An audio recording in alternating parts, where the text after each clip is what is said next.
যে নফল ইবাদতটি করে আমরা আল্লাহ তাআলার প্রিয় হতে পারি সেটা হচ্ছে তিলাওয়াতুল কোরআন, আল্লাহর কোরআনের তেলাওয়াত। এটা আল্লাহর বাণী। কোরআন তেলাওয়াত মানে আল্লাহর সাথে কথা বলা।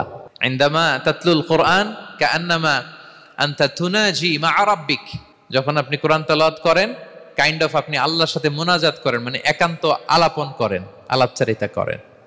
বিষ্ণু ইসা ইসলাম বলেছেন আফদলুল ইবাদাতি কিরাআতুল কোরআন, নফল ইবাদতের যত লিস্ট আছে এর মধ্যে সবচেয়ে শ্রেষ্ঠ হচ্ছে আল্লাহর কোরআন তেলাওয়াত করা।